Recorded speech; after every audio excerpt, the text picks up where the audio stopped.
الصيام كما كتب على الذين من قبلكم لعلكم تتقون. Shadaqallahul azim. Kaum muslimin, bapak dan ibu, jamaah salat Isya, insyaallah kita akan melaksanakan salat tarawih berjamaah. Syukur alhamdulillah kepada Allah Subhanahu wa taala, kita masih diberikan nikmat sehat, kita masih diberikan nikmat kesempatan oleh Allah Subhanahu wa taala. Tentu kesyukuran yang kita ucapkan adalah alhamdulillahirabbil alamin. Karena Bapak Ibu sekalian, kita yakin dan percaya masih banyak di luar sana hatinya belum tergerak untuk melaksanakan ibadah sholat Isya malam hari ini. Masih banyak sanak saudara kita yang mencari nafkah untuk keluarganya, dan masih banyak sanak saudara kita yang masih sakit, yang dimana belum bisa meluangkan waktunya melaksanakan ubudiyah kepada Allah Subhanahu wa taala. Kemudian salawat barangkali dan salam kepada baginda Nabi besar kita Muhammad sallallahu alaihi wasallam dengan lafaz Allahumma salli ala Muhammad wa ala ali Muhammad. Nabi Muhammad sebagai proklamator keislaman, Nabi Muhammad sebagai pembawa risalah, pembawa syariat, aturan-aturan, atau ibaratkan undang-undang yang dimana sampai saat ini kita masih menjalankan ibadah kepada Allah atas perantara Nabi kita Muhammad sallallahu alaihi wasallam. Maka untuk itu Bapak Ibu sekalian, perlunya kita berselawat kepada Nabi kita agar kita mendapatkan syafaat nantinya, agar kita mendapatkan pertolongan nantinya. Karena kita sebagai hamba, sebagai mukmin, maka dengan itu kita menyatakan pada malam hari ini melaksanakan ibadah sholat Isya, insyaallah sholat tarawih berjamaah. Bapak Ibu sekalian, alhamdulillah, ahlan wa sahlan, ahlan di Masjid Malioboro DPRD ya. Alhamdulillah kita bisa bersilaturahmi lagi. Jadi sudah hampir setahun ya saya sudah meninggalkan jadi marbot DPRD, dan alhamdulillah pada malam hari ini bisa bersilaturahmi lagi dengan Bapak Ibu sekalian. Yang pertama, saya mohon maaf apabila ada yang salah ketika saya jadi pengurus atau marbot saat ini, dan juga yang kedua, saya berharap silaturahmi kita ke depan akan lebih kuat lagi. Mau ketemu dimanapun, mau apapun, kita tegur sapa, saling senyum dan saling sapa, insya Allah silaturahmi kita akan jalan. Baik Bapak Ibu sekalian, pada malam hari ini izinkan kami menyampaikan terkait dengan muhasabah diri dalam menggapai ridho Allah Subhanahu wa taala. Ya.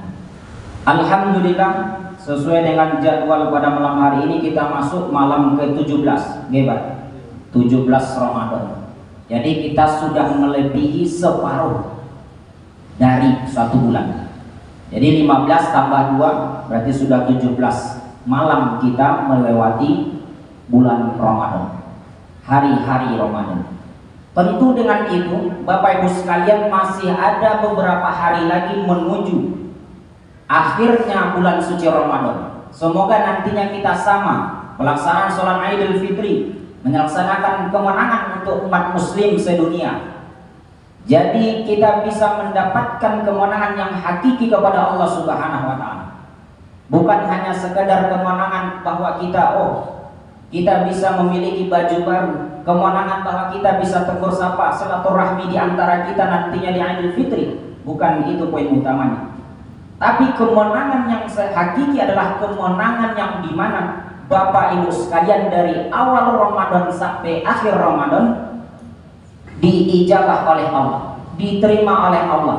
Apapun amal soleh Bapak Ibu sekalian, sholat tarawihnya dicatat sebagai amal kebaikan, puasanya kebaikan, sodakoh infaknya, bahkan yang dimana selama di bulan Ramadan saling berbagi, mulai berbagi takjilan, mulai membantu temannya dan lain sebagainya. Itu adalah hal yang dimana merupakan kebajikan-kebajikan, kebaikan-kebaikan yang kita lakukan kepada Allah Subhanahu wa taala. Maka dengan itu muhasabahlah diri kita. Hari ini evaluasilah diri kita. Sudah sejauh mana saya melakukan ibadah kepada Allah? Sudah sejauh mana saya membantu teman saya? Sudah sejauh mana saya membantu takjilan dan sebagainya? Bahkan sejauh mana saya memakmurkan masjid-masjid Allah Subhanahu wa taala. Saya menyampaikan untuk diri saya dan juga untuk Bapak sekalian, bagaimana kita memetakan diri kita, mana yang prioritas, mana yang tidak prioritas. Apakah kita mengutamakan yang luar dari wajib? Ketika berbuka puasa di masjid, setelah berbuka langsung pulang tanpa melaksanakan sholat maghrib di masjid, itu adalah merupakan kerugian yang besar. Yang wajib dilakukan, sedangkan yang sunnah dilakukan, yang wajib ditinggalkan. Maka Bapak Ibu sekalian, segala prioritas itu jangan sampai kita lalaikan. Begitu juga nantinya di hari kemenangan kita berbondong-bondong ke lapangan, ke masjid melaksanakan sholat Idul Fitri, tetapi kita lupa sholat subuh berjamaah, lupa melaksanakan 2 rakaat sebelum subuh, tapi kita berbondong-bondong melakukan sholat Idul Fitri, yang wajib kita tinggalkan, kemudian kita laksanakan yang amalan sunnah. Itu kembalikan muhasabah diri kita, evaluasi diri kita. Mengapa itu terjadi? Tentu itu adalah suatu kebiasaan atau mungkin suatu hal yang dimana kita belum memetakan tujuan hidup kita. Maka Bapak Ibu sekalian, dengan muhasabah diri tersebut, mulailah kita list kehidupan kita. Apakah duniawi saya lebih besar? Apakah masalah duniawi saya lebih utama atau lebih prioritas dibandingkan dengan ketakwaan saya kepada Allah Subhanahu wa taala? Maka Bapak Ibu sekalian, ada 3 hal agar kita diridhai oleh Allah Subhanahu wa taala. Yang pertama adalah tingkatkan kualitas takwa kita. Al-Quran tadi kami sampaikan, Quran surah Ali Imran 102. Ya ayyuhallazina amanu taqullaha haqqa tuqatih wa la tamutunna illa wa antum muslimun. Wahai orang-orang beriman, diwajibkan atau bertakwalah kepada Allah dengan ketakwaan yang sebenar-benar takwa. Wala tamutunna illa wa antum muslimun. Dan matilah engkau dan meninggal dunialah engkau dalam keadaan muslim. Allah menyatakan kita Bapak Ibu sekalian beriman. Allah menyatakan kita meyakini Allah sebagai Sang Khalik, Sang Esa, Sang Pencipta. Semuanya kita meyakini bahwa Allah itu adalah tempat kita bertutur kata yang baik, tempat kita kembali, tempat kita berdoa, berharap hanyalah kepada Allah Subhanahu wa taala. Akan tetapi adalah takwa yang kita prioritaskan, patuh yang kita kuatkan, taat yang kita kuatkan. Kalau sudah ketaatan yang kita lakukan kepada Allah, maka duniawi ini kecil, masalah pekerjaan kita kecil dan lain sebagainya, karena hati kita sudah terpaut kepada Allah Subhanahu wa taala. Karena hati kita, pikiran kita, semuanya kita kembalikan kepada Allah Subhanahu wa taala. Karena dalam Al-Quran, wa may yattaqillaha yaj'al lahu makhraja, dan barang siapa bertakwa kepada Allah, niscaya dia akan dijadikan mudah urusannya. Quran surah At-Taubah atau ayat 2. Dari ayat itu menyampaikan kepada kita, bertakwa kepada Allah maka akan dimudahkan urusannya. Melakukan ketaatan kepada Allah akan dimudahkan urusannya. Maka dengan itulah kita meyakini dengan malam ini berarti kita beriman kepada Allah. Meyakini bahwa sholat isya malam ini diterima oleh Allah, sholat tarawih malam ini diterima oleh Allah Subhanahu wa taala. Itu poin pertama. Agar apa Bapak Ibu sekalian? Agar Allah ridho kepada kita semuanya. Kemudian poin yang kedua adalah lakukan kesyukuran dari hal-hal yang kecil. Ya, lakukan kesyukuran dari hal-hal kecil. Mengapa demikian Bapak Ibu sekalian? Karena kita suka mengeluh, karena kita suka galau, karena kita suka berkeluh kesah. Ya, sedikit diberi ujian mengeluh, sedikit diuji cobaan mengeluh. Karena dalam Al-Quran menyampaikan, la in syakartum la azidannakum wa la in kafartum inna adzabi lasyadid. Apabila engkau bersyukur kepada Allah, akan ku tambah nikmatmu, dan apabila engkau kufur kepada nikmat Allah, akan diberikan azab yang sangat pedih. Ya. Kalau kita syukur yang kecil, tentu Allah akan memberikan kesyukuran yang lain. Kita bersyukur sehat malam ini, alhamdulillah. Kita bersyukur bisa berbuka puasa tadi maghrib, alhamdulillah. Dan juga kita bersyukur diberikan peluang dan kesempatan malam hari ini berkumpul di masjid yang kita cintai ini. Kemudian lebih jauh lagi dengan kesyukuran kita. Misal bapak-bapak yang di teras 2 ya, Malioboro diberikan kemudahan untuk jualan gitu ya. Kemudian satu hari tidak ada jualan. Ya kita syukuri, kita masih sehat. Kita syukuri, kita masih ada peluang untuk beribadah dekat dengan masjid. Setelah kita bersyukur, insya Allah akan memberikan peluang lagi. Besok akan datang satu pembeli, besoknya lagi tambah 2, tambah 3, terus. Karena apa? Kita sudah mensyukuri yang kecil. Dengan kita mensyukuri adanya satu pembeli, maka nanti akan ditambah oleh Allah Subhanahu wa Ta'ala. Kalau seandainya Bapak Ibu sekalian hari ini ya bersyukur dengan usaha yang sudah berjalan, akan ditambah oleh Allah. Bisa ditambah, dimudahkan peluang-peluang rezekinya, ditambah oleh Allah peluang yang lain. Kemudian Bapak Ibu sekalian hari ini ya punya istri 1 ya. Ketika bersyukur, maka insya Allah ditambah lagi. Jadi ditambah jadi 2. Jadi Bapak Ibu sekalian, dalam beramal soleh itu memang harus berbanyak bersyukur kepada Allah Subhanahu wa Ta'ala. Karena semua penuh ujian, karena semua penuh cobaan. Ketika Allah memberikan ujian dan cobaan kepada seorang hamba dan hamba itu bisa melewatinya, maka dia akan dinaikkan ke level selanjutnya, akan ditinggikan derajatnya, akan dimudahkan urusannya, dan akan diberikan peluang-peluang yang lain di mana kita beramal soleh menghadap Allah Subhanahu wa Ta'ala.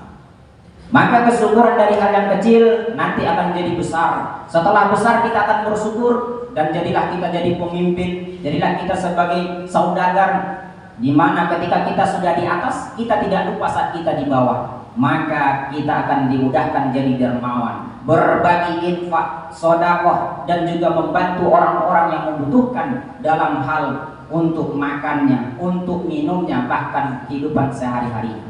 Kemudian Bapak Ibu sekalian, poin yang ketiga, yang terakhir, agar kita sebagai hamba Allah diridhoi di dunia ini adalah beribadah dimanapun kita berada. Bismillahirrahmanirrahim. Wa ma khalaqtul jinna wal insa illa liya'budun.